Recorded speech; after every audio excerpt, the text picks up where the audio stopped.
Olá, meus amigos e minhas amigas, minha gente. Mais uma vez retomo essa tribuna política para falar dos assuntos importantes que permeiam a vida nacional, principalmente os assuntos de políticas do Distrito Federal e do Brasil como um todo. Meus amigos e minhas amigas, estamos acompanhando e vendo diariamente a turbulência da política brasileira. Primeiro, a novela que vem desde o ano passado do governo Temer, que é a emenda da Previdência, que insanamente encontra resistência dentro do parlamento. Eu digo insanamente porque as pessoas que se opõem à nova Previdência, à emenda da Previdência, foram os que quebraram o Brasil e deixaram o Brasil como está. Quebrado. Se não for feita a reforma da Previdência, Deus sabe o que acontecerá com as contas, com as obrigações da União. A folha de ativo e inativo, contratos essenciais e tudo mais. Esse povo, esses parlamentares que se opõem a emenda da Previdência são, no meu modo de ver, mercenários. Pessoas que não têm a menor responsabilidade, o menor compromisso com o Brasil. Porque todos nós sabemos que o déficit é grande. E não foi provocado por esse governo que está aí há 6 meses, não. Pelo governo Bolsonaro, não foi. Querem, de qualquer maneira, imputar ao presidente Jair Bolsonaro as mazelas que vieram do passado. Mas ele não tem culpa alguma. Muito pelo contrário, ele contratou, nomeou um ministro da Economia super competente, de reconhecimento internacional, Dr. Paulo Guedes, que vem fazendo tudo, enfrentando, marginar no Congresso Nacional, que são oposição por ser oposição ao projeto da Previdência. Eles, quando tiveram no governo, não tiveram coragem de fazer essa reforma. E tinham popularidade o suficiente para fazê-la, mas preferiram deixar cair no caos que estamos, no abismo que estamos. Foi culpa desses que ocuparam governos, os 3 últimos governos, que não tiveram coragem, a hombridade, o patriotismo para fazer uma reforma da Previdência que sustentasse um sistema que a União, os estados e o município dessem conta de pagar suas folhas de ativos e inativos. Suas contas. Minha gente, isso é terrível. Mas na mídia anterior eu falei de uma reforma política que trouxesse no seu bojo uma reforma partidária. O Brasil não se sustenta com quase 40 partidos. O governo não tem condição de negociar com quase 40 partidos encastelados ali no Congresso Nacional, cheios e completos de todo tipo de vícios. Todos nós sabemos disso. Agora reclamam que diz que não vão aprovar a reforma da Previdência, alcançando estados e municípios, porque teria um desgaste político. E para que eles se elegeram? Eles são mandatários. nós, o povo do lado de cá, somos os mandantes. Então eles fizeram um contrato político com o povo brasileiro, com a nação brasileira, para fazer as coisas necessárias. Se não fizerem, estão prevaricando. Prevaricando. Outra que nós temos que fazer, minha gente, é a reforma tributária. O Brasil paga impostos exageradamente e, em compensação, não tem recompensa nenhuma ao povo pelo muito que desembolsa, porque todo o trabalho ativo, toda a população ativa do Brasil trabalha 6 meses para doar ao governo, aos governos federal, estadual e municipal. A população trabalha 6 meses, meio ano, todos os anos para entregar ao sistema, aos governos. Isso é uma judiaria. E o povo não recebe saúde, não recebe educação, não recebe segurança, não recebe infraestrutura. Tudo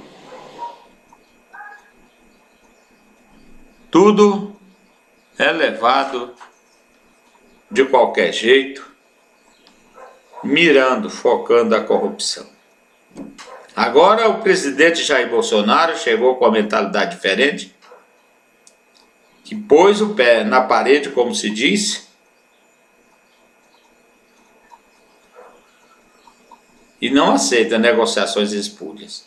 Ele está certo, mas eu temo muito pela governabilidade. Esse povo está fazendo tudo para inviabilizar o governo do presidente Jair Bolsonaro, um governo republicano que foi colocado lá no Palácio do Planalto, na esplanada dos ministérios, pelo povo brasileiro, por um desejo profundo de mudança, Mas a oposição, além de ela ser uma oposição sectária, ela é golpista. Quer inviabilizar de qualquer jeito o governo Jair Bolsonaro. Para isso, fazem as sacadilhas de todo tipo.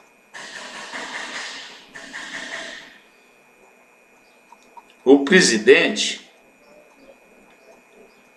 não pode falar nada que a mídia nociva inverte as coisas e coloca tudo contrário a ele, transforma tudo em factoides, contrário ao presidente, à família do presidente, aos filhos do presidente.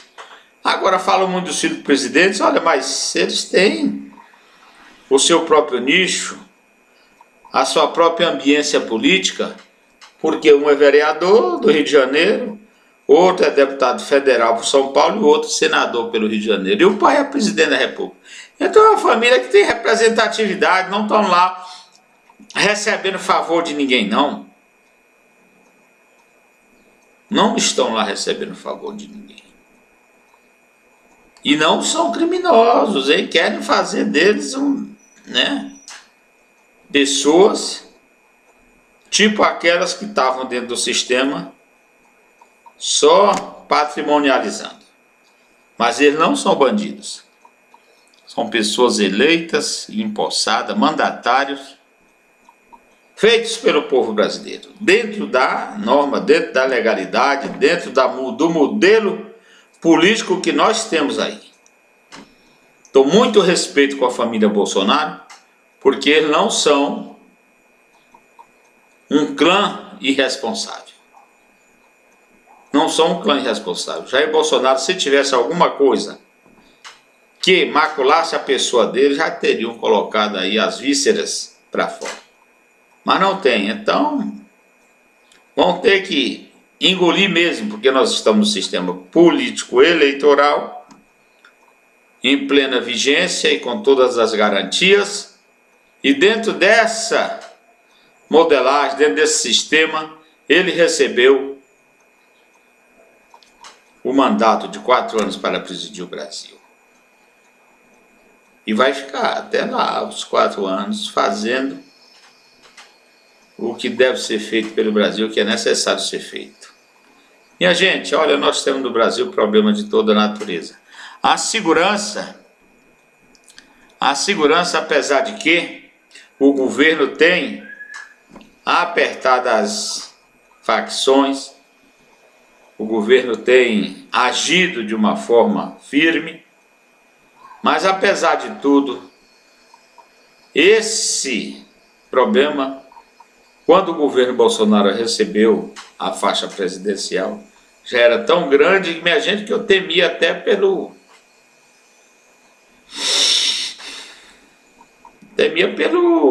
fato de que o presidente não teria condições de anular mais as facções. Porque esses dias mesmo eu vi um deputado do Rio de Janeiro dizendo que lá no Rio de Janeiro foram eleitos muitos deputados federais das milícias. Olha, tem que ser investigado isso, que nós não podemos suportar um parlamento permeado com organizações criminosas. Isso é um dever do Estado chegar a fundo nisso. Então nós temos na segurança um nó que precisa ser desatado o mais rápido possível, para que a família brasileira, que o povo brasileiro tenha tranquilidade, tenha segurança. Outra coisa que está perturbando muito essa coisa da segurança no Brasil foi o fato do assassinato da vereadora Marielle Franco, lá no Rio de Janeiro. No Rio de Janeiro a coisa está tão esculhambada que até próprios membros das forças de segurança lá do Rio de Janeiro, segundo a imprensa informou, tentaram macular, tentaram prejudicar as investigações. Meu Deus, onde é que estamos? O Rio de Janeiro é uma unidade da federação completamente prostituída. Elegeu e reelegeu governadores e outros irresponsáveis que acabaram com o Estado. Estão aí dando um mau exemplo para o Brasil. Não é? E assim nós vamos caminhando. Outra coisa que preocupa muito a quem pensa, a quem olha lá na frente, é a situação energética do Brasil. Esses 2 últimos anos nós tivemos fartura de chuva cobrindo o Brasil como um todo. Então os reservatórios estão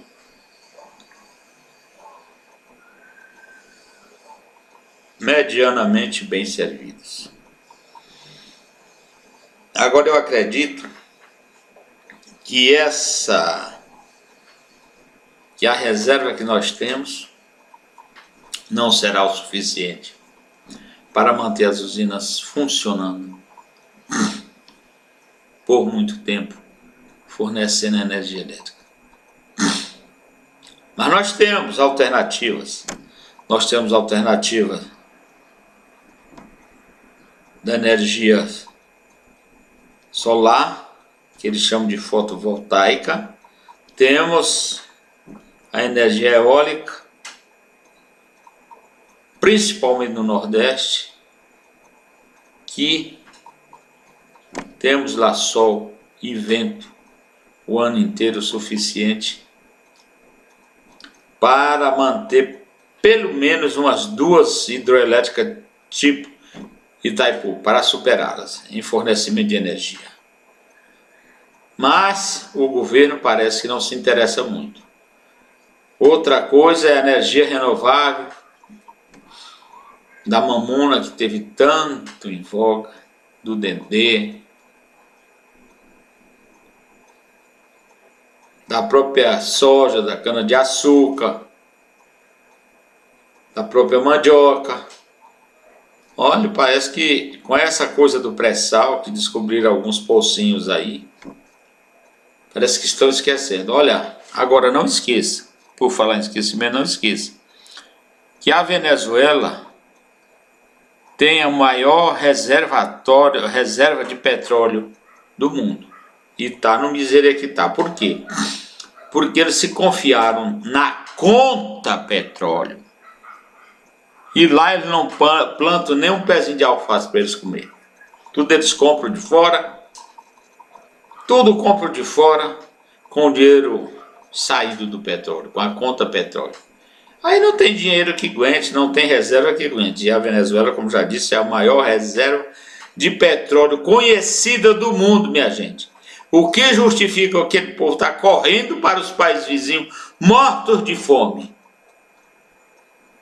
Mortos de fome, doentes. Um país que devia ter uma qualidade de vida superior à da Suíça, pelas riquezas que contém o seu território.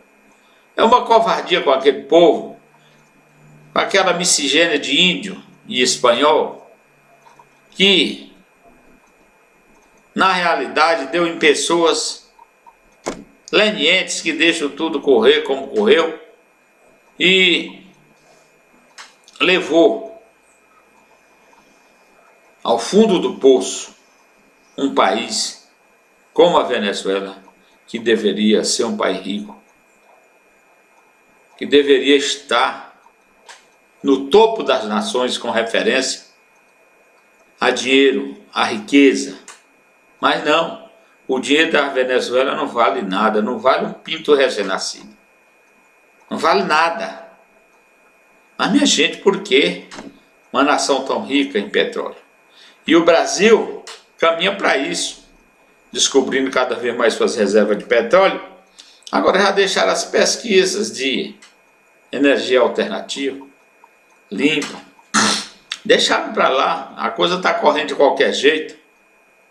Olha o exemplo do Proálcool. O Proálcool resolveu por muito tempo o problema de energia para automóveis. Por muito tempo. Né? E foi algo que surgiu no momento de crise da crise do petróleo de 1973. Mas os militares no poder souberam conduzir com mão forte o programa e legaram ao Brasil um programa tão rico, um programa tão necessário e útil para a nação brasileira como foi e é o PROAL, Programa do Desenvolvimento Dual. Meus amigos e minhas amigas, temos que acordar. Temos que acordar. Eu tenho falado aqui também do caso do Nordeste em si. O Brasil precisa encontrar uma forma do homem do Nordeste conviver com a seca, porque não há solução para a seca. Porque enquanto o Brasil não organizar o setor produtivo do Nordeste, que se concentra mais esse setor produtivo na agricultura, principalmente a agricultura familiar, se o Brasil não encontrar uma alternativa para organizar esse setor produtivo do Nordeste, jamais teremos um país desenvolvido. Porque o Nordeste, eu digo aqui, dizem que é a segunda região do Brasil, mas é a primeira, é a maior, porque tem 9 estados. 9 estados, 9 governos da dita federação. Eu não considero o Brasil federação. Considero o Brasil um estado unitário, porque tudo se concentra na União como se fosse um estado unitário. A distribuição do Brasil aqui foi invertida, inverteram os sinais.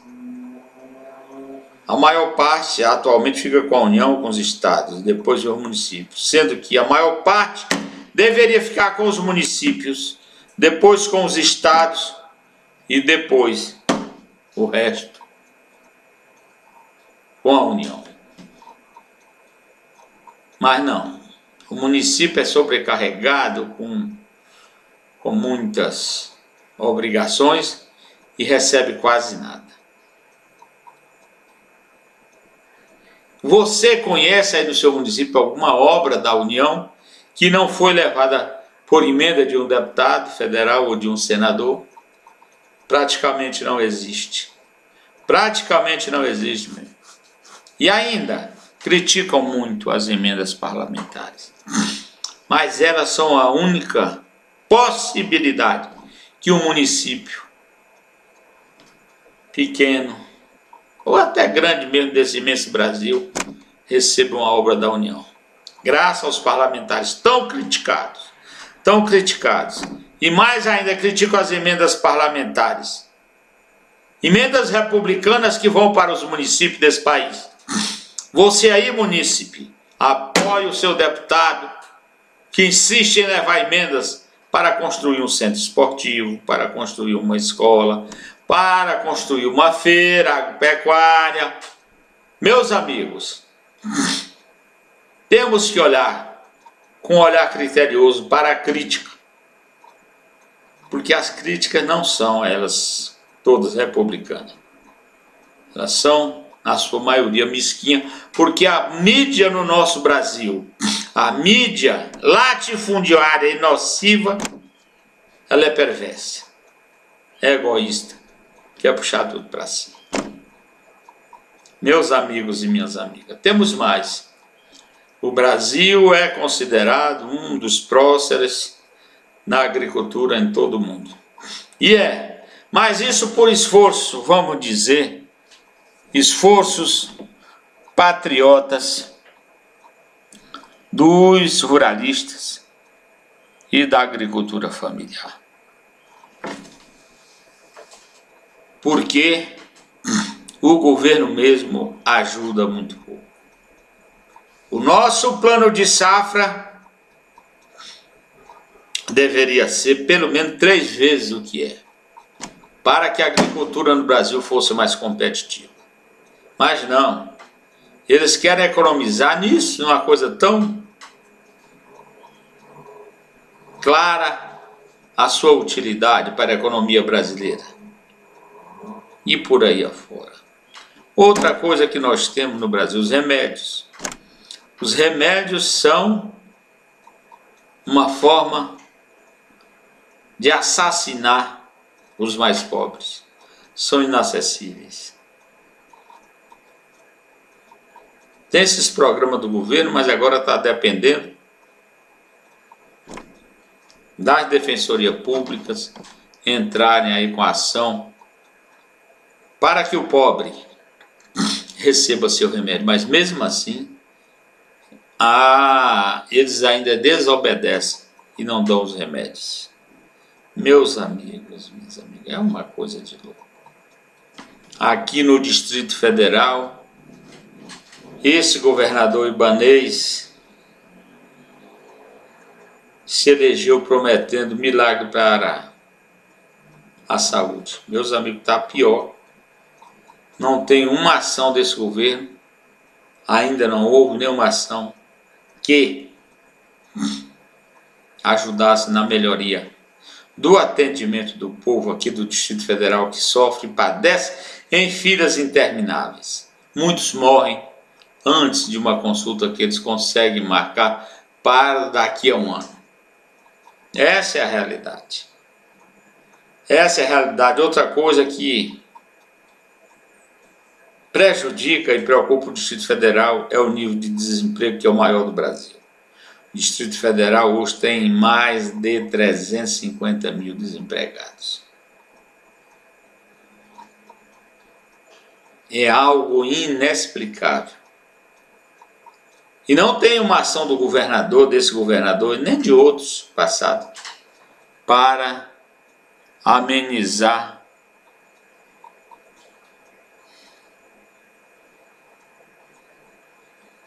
a aflição dos trabalhadores de Brasília.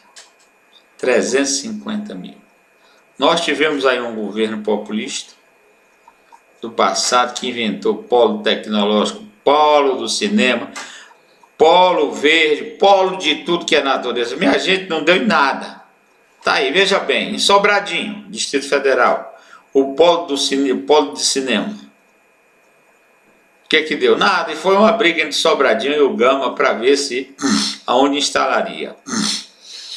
Triste de Sobradinho, que foi o vencedor para a instalação, porque tá lá. Não existe nada. Vá Você que não é de Brasília, vindo aqui, faça uma visita. Ninguém vai saber te informar, nem o motorista de táxi vai saber te informar onde fica esse polo, porque ele não existe na prática. Então assim foram gastos milhões e milhões, bilhões até, do dinheiro do Distrito Federal. Outra coisa que nos envergonha aqui no Distrito Federal é o estádio de Mané Garrincha, que foi programado para ser construído com 700 milhões e foi concluído com 1,5 bilhão de reais e não serve para nada. É um elefante branco. O governo implora para a iniciativa privada assumir a administração, porque ela sai muito cara. Porque não foi gasto só aqueles 1,5 bilhão não, minha gente. Tem a manutenção. Manutenção é muito cara também. Então, as coisas vão assim aqui nesse Brasil, em Brasília. Minha gente, o que fazer diante de tantos desafios? O governo Bolsonaro, sabemos todos nós que é um governo cheio de boas intenções, mas resta saber se ele terá condições políticas para implantar tudo aquilo que seja necessário para o Brasil. Meus amigos e minhas amigas, outra coisa que nós temos aqui no Brasil é a educação. A educação no Brasil é onde, na educação e na saúde, é onde os roubos constantes foram mais acentuados. A educação é de má qualidade e o Brasil, oferecendo a educação que oferece para os seus jovens, terá um futuro muito medíocre. Futuro tropicano mesmo, de país aqui do trópico. Parece que os trópicos influenciam na mioleira do povo aqui dessa região de uma forma decisiva, negativa. Porque, meu Deus do céu, onde é que nós temos aqui um país desenvolvido? O Brasil que poderia ter esse status, está longe. Está longe. 60% do lado brasileiro não tem água e esgoto. Não tem essa infraestrutura. 60%, minha gente. Onde é que nós vamos parar? Crianças adoecendo e morrendo com as bactérias originárias dos esgotos que correm a céu aberto. Minha gente, nós temos de tudo aqui no Brasil. Ainda temos o problema da fome, que mesmo com Bolsa Família não atende a todo mundo. Então nós tínhamos que verificar uma forma de uma renda mínima para a população mais consentânea com a nossa realidade. Meus amigos, minhas amigas, a mortalidade infantil que tinha arrefecido, já falo que aumentou em muitas unidades da federação. O analfabetismo, coisa que me surpreendeu, o Rio de Janeiro é considerado um estado avançado e tudo mais, até lá o analfabetismo é violento. As comunidades periféricas, elas são muito mais maltratadas do que de qualquer região do Brasil. E assim caminhamos nós, o Brasil, minha gente. Enquanto outros países já foram ao espaço, à Lua, e estão caminhando para Marte, nós ainda estamos aqui no malfadado carro de boi. E olha lá, aqueles que podem. E assim, meus amigos, essa tribuna política do dia de hoje nós vamos encerrando por aqui. Já ferimos muitos assuntos, semana que vem teremos mais. E assim insistiremos nesse modelo de falar em todo programa, em toda mídia, problemas variados. Não vamos mais concentrar, pelo menos por enquanto, concentrar a nossa fala num problema específico. Vamos buscar no Brasil e aqui no Distrito Federal as coisas que temos que ferir, que falar, para ajudar. Eu agradeço a todos. Que as bênçãos de Deus alcancem a todos os brasileiros e a humanidade. Muito obrigado.